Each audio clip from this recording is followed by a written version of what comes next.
Coming up. Residents from Ogden to Provo furious about the constant train honkings at these crossings. How much longer is this going to last? Utah's coming up in the forecast.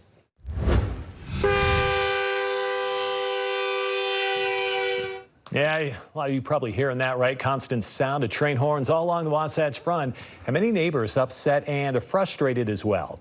Anger boiling over as we reach the 3-week mark since the Federal Railroad Association required conductors to honk those horns at all the crossings from Ogden down to Provo. It had to do with non-compliance issues at crossings. News specialist Dan Rascone has our follow-up story. Dan, back on October 1st, you reported this was going to make a lot of people upset, and that is exactly what's happening. That's exactly what is happening, Mike and Deanie. Yeah, a lot of angry folks out there, and you can see why, because that train horn in some cases can be heard for miles. So you can only imagine what some of these folks are going through that live right next door to these railroad tracks. It's so annoying. It's so loud. Hearing at all times of the day and even into the night, there are dozens of crossings from Ogden to Provo, and these used to be considered a quiet zone, but no more. The Federal Railroad Association, or FRA, listed several crossings that are not in compliance, so horns have to be honked. Cities right now are working on trying to fix the problem, like at 2 crossings in Layton. There are also 2 crossings in Lehigh and 1 in unincorporated Utah County. I'm told all of those are supposed to be done by the end of the week. We have been working the entire time to help facilitate the cities getting the work done and letting the FRA know, but we have had some additional inspections that have taken place that have added to the list. Yeah, those new additional inspections include North Salt Lake and Salt Lake. I'm also told there are new issues in Orem, Provo, and American Fork. So 4 crossing sites are expected to be finished by the end of this week, but then we're talking about an additional 5 that have kind of popped up there. So there's no definite date there as to when this honking will stop.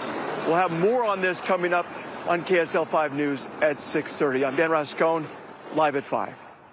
All right, Dan, thank you. UDOT has just installed hands-free traffic signal buttons.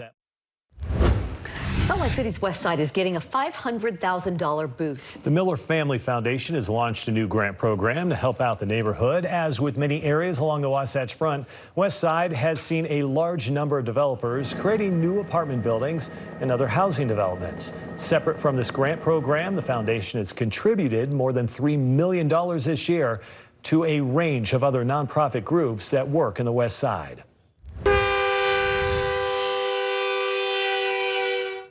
Angry, upset, and frustrated. That's how residents all along the Wasatch Front are feeling over the constant blaring of train horns at rail crossings. Everyone's asking, how much longer is this going to last? Yeah, so news specialist Dan Rascone covered this story 3 weeks ago when the whole thing started. And Dan, the big question is, how much longer are we looking at here?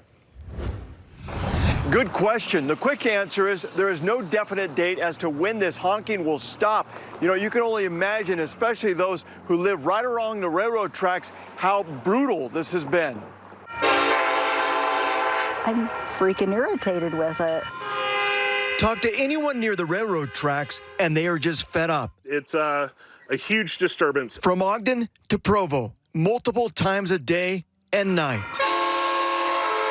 For 3 weeks now, it has impacted my life. It's right here, right behind my fence. Marion's home is just feet away from the tracks. It's horrible, yeah. Not good. The horn honking started 3 weeks ago when the Federal Railroad Administration, or FRA, required it to be done at all crossings because of non-compliance to safety issues. Cities have now been working to fix the problems.